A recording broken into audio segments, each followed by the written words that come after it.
जय जय सुरनायक जन सुखदायक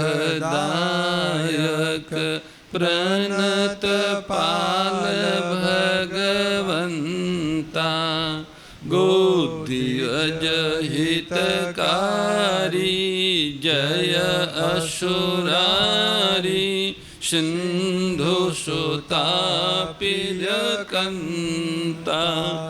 पालन शूरधरनी अद्भुत करनी मरम न जानहि कोई जो सहज कृपाला दीन दयाला करहु अनुग्रह सोई जय जय अविनाशी सब घटवासी व्यापक परमानंदा अभिगत गोतीतं चरित पुनीतं माया रहित मुकुंदा जहि लागी विरागी अति अनुरागी विगत मोह मुनि वृंदा निशिबासर ध्यावहि गुण गण गावहि जयति सच्चिदानंदा जहि सृष्टि उपाई त्रिविध बनाई संग सहायन दूजा सो करहु अघारी चिंत हमारी जानिय भगति न पूजा जो भव भय भंजन मुनि मनरंजन गंजन विपति बरूथा मन बच क्रम बानी छाड़ी सिंहानी शरण सकल सुर जूथा शारद श्रुति शेषा ऋषय अशेषा जा कहु को नहीं जाना जहि दीन पियारे वेद पुकारे दरौ सो श्री भगवाना भव बारिधि मंदर सब विधि सुंदर गुण मंदिर सुख पुंजा मुनि सीध सकल सुर परम भयातुर नमत नाथ पद कंजा जय जय सुर नायक जन सुखदायक प्रणत पाल भगवंता गोदियज हितकारी जय असुरारी सिंधु सुतापिजकंता जानि सभय सुर भूमि सुनी बचन समेत स्नेह गगन गिरा गंभीर भई हरनि शोक संदेह सियावर रामचंद्र जी की जय राधावर कृष्ण चंद्र जी की जय उमापति महादेव जी की जय पवन सुत हनुमान जी की जय बोलो भाई सब संतन की जय सदगुरुदेव की जय मात पिता गुरुदेव की जय श्री व्यास जी महाराज की जय जय जय श्री राम जय जय श्री श्याम हर हर हर महादेव। नारायण नारायण नारायण नारायण नारायण नारायण नारायण नारायण नारायण नारायण नारायण नारायण। ओम श्री परमात्मने नमः। सर्वेश्वर सच्चिदानंद घन परम पिता परमात्मा की अहेतु की कृपा करुणा से आप हम सभी को श्री गोधाम महातीर्थ पथमेड़ा के आनंद वन परिसर में गो गीता महिमा सत्संग एवं सुरभि शिव नंदी आराधना का सुअवसर प्राप्त हो रहा है। भगवत गीता के पठन की, श्रवण की, मनन करने की बड़ी भारी महिमा है। गीता जी का पाठ करने वाले, गीता जी सुनने वाले, गीता जी सुनाने वाले कभी अधोगति में नहीं जाते। मनुष्य शरीर परमात्मा ने ऊर्ध्व गति में जाने के लिए दिया है, अर्थात जहाँ है वहाँ से ऊंचा उठने के लिए दिया है, नीचे गिरने के लिए नहीं। मनुष्य काम, क्रोध, लोभ आदि का आश्रय लेके नीचे की ओर, अधोगति की ओर, नरक की ओर चला जाता है। अधिकतर मनुष्य काम, क्रोध और लोभ के ही आश्रित रहते हैं। काम से प्रेरित होकर अनेक तरह की चेष्टाएं करते हैं। क्रोध से प्रेरित होकर दूसरों को नष्ट करने की चेष्टा करते हैं और लोभ से प्रेरित होकर अनेक प्रकार से धन संग्रह की चेष्टा करते हैं। इन तीनों में ही अधिकतर मनुष्य लगे हुए हैं। पर ऐसे काम, क्रोध, लोभ में नारकीय वातावरण में भी अगर कोई मनुष्य भगवत गीता के पठन पाठन श्रवण का सहारा लेता है, गौ माता का आश्रय लेता है, गो और गीता का आश्रय लेने वाला प्राणी ऊर्ध्व गति को जाता है, उसकी अधोगति नहीं होती।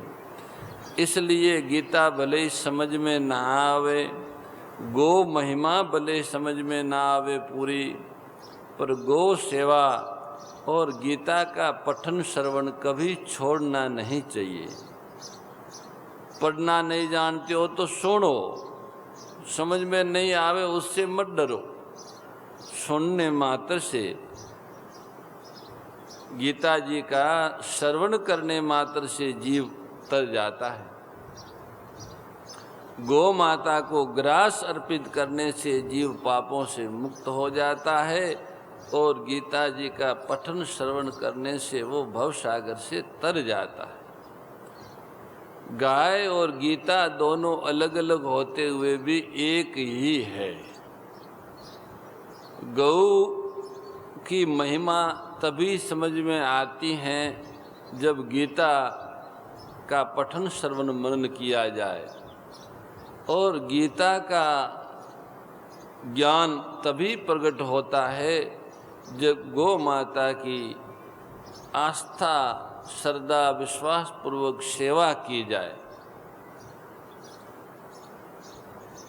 हम लोग अत्यंत भाग्यशाली है, पृथ्वी के पवित्रतम स्थल श्री गोधाम महातीर्थ पथमेड़ा के इस आनंद वन परिसर में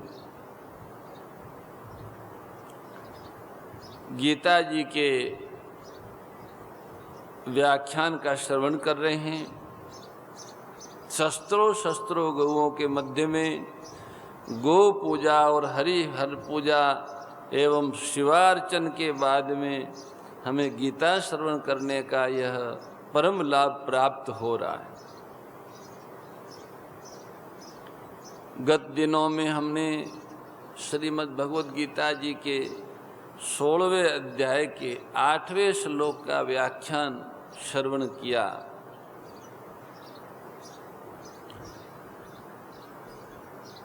9वें श्लोक के व्याख्यान तक हम लोग आए।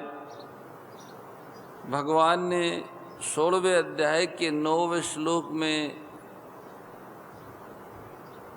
ये बात कही कि जिनका सद्भाव आसुरी संपत्ति बढ़ने से सद्भावनाएं लुप्त हो गई हैं, आसुरी संपत्ति कुसंग से और दूषित आहार से बढ़ती है, ऐसे कुसंग और दूषित आहार के कारण जिनकी आसुरी संपत्ति बढ़ गई है, जो आसुरी गुणों से युक्त हो गए हैं, जो जगत को ही सत्य मानते हैं, भोगों को ही सत्य मानते हैं, जगत के रचयिता को और जगत के विधान को सत्य नहीं मानते, ऐसे नास्तिकों का वर्णन भगवान ने 16वें अध्याय के 9वें श्लोक में किया।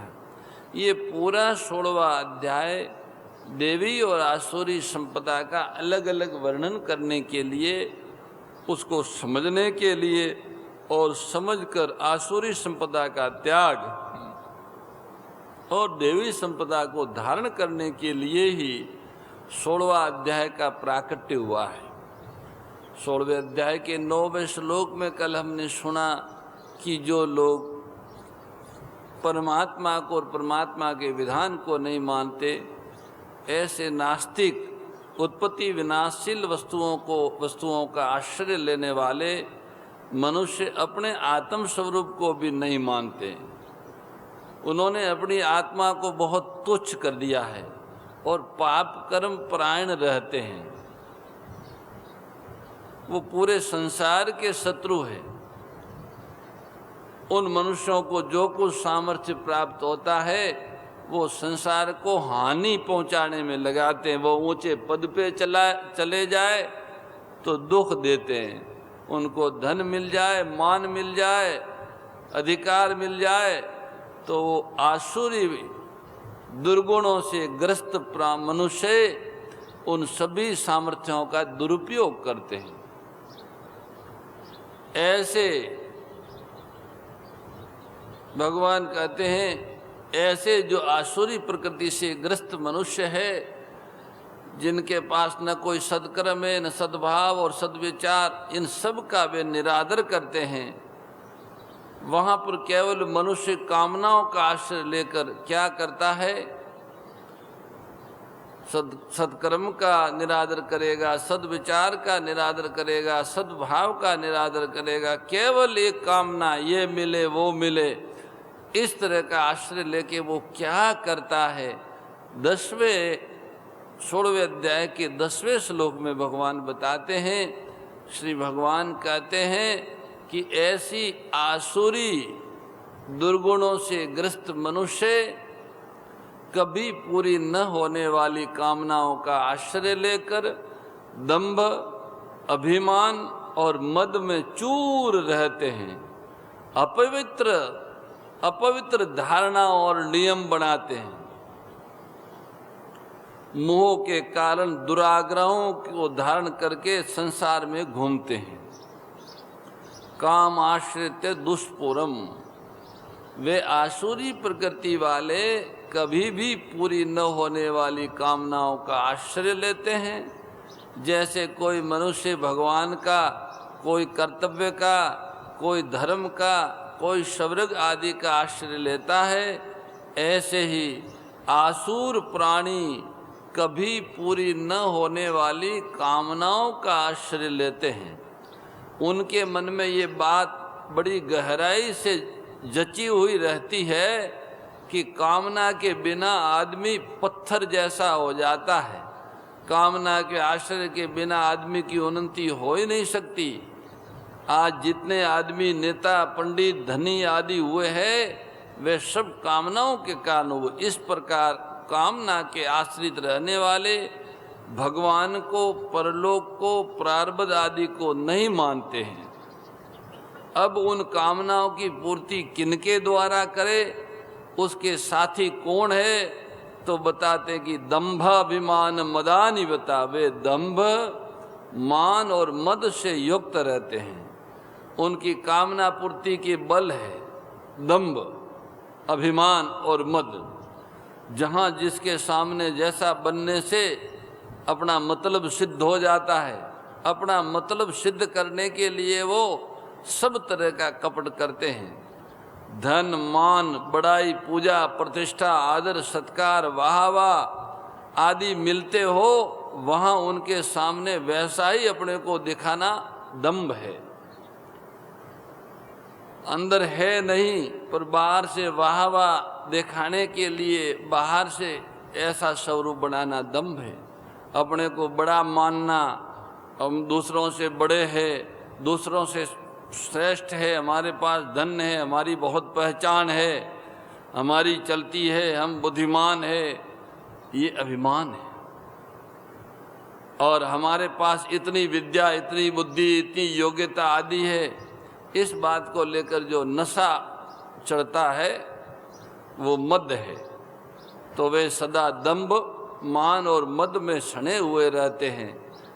आसुर प्राणी, उनकी बुद्धि इतनी गिर जाती है कि वे ये कहने लग जाते हैं माता पिता का हमारे ऊपर कोई ऋण नहीं है, उनसे हमारा क्या संबंध है। झूठ, कपट, जालसाजी करके भी धन कैसे कमाना, धन कैसे इकट्ठा करना, उन्हीं में लगे रहते हैं।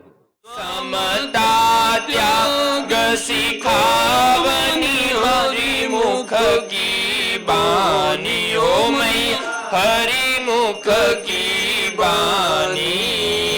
सकल शास्त्र की स्वामी, सकल शास्त्र की स्वामी, श्रुतियों के रानी। ओम जय भगवद गीते, दया सुधा बरसावनी मातु कृपा कीजे। ओ मैया मातु कृपा कीजे। हरि पद प्रेम दान कर, प्रभु पद प्रेम दान कर, अपनो कर लीजे।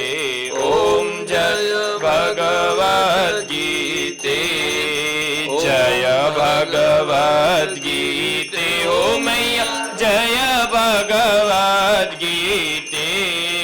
हरि हिय कमल विहारिणी, प्रभु हिय कमल विहारिणी, सुंदर सुपुनीते।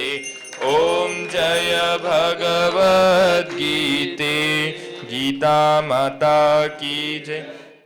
परम श्रद्धेय गौरीशी स्वामी श्री दत्त शरणानंद जी महाराज की प्रेरणा व मार्गदर्शन में विश्व के सबसे बड़े गौ सेवा संस्थान श्री गोधाम महातीर्थ पथमेड़ा द्वारा संरक्षित लाखों बीमार, विकलांग, वृद्ध एवं अशक्त गोवंश वेद लक्षणा गोमाता की सेवा के साथ साथ भारतीय गोवंश का संरक्षण, संपोषण, संवर्धन एवं उनसे प्राप्त पंचगव्यों का परिष्करण व विनियोग करना, घर घर गोपालन, गो अभ्यारण्य, घास चारा उत्पादन हेतु गोचर भूमि का विकास, गोपालन लोक संस्कृति के पुनर्जागरण हेतु वेद लक्षणा गो महिमा का प्रचार प्रसार करना तथा गोपालक किसानों के स्वावलंबन हेतु गो कृषि अन्न एवं गो दुग्धान का गुणवत्ता युक्त बाजार तैयार करना श्री गोधाम महातीर्थ का पावन उद्देश्य है। आप सभी दानदाता श्री गोधाम महातीर्थ पथमेड़ा द्वारा संचालित गो सेवा महाअभियान में बढ़ चढ़कर सहयोग कर लाखों बीमार, विकलांग, वृद्ध एवं अशक्त गोवंश के गोग्रास सेवा हेतु श्री गोधाम महातीर्थ पथमेड़ा लोक पुण्यार्थ न्यास के बैंक ऑफ बड़ौदा खाता संख्या 084901000232827 IFSC कोड BARB 0 ASHRAM शाखा आश्रम रोड अहमदाबाद में गोग्रास सेवा निमित्त जमा कर सकते हैं। अधिक जानकारी के लिए संपर्क करें 7742093179 7665059999 7073000151।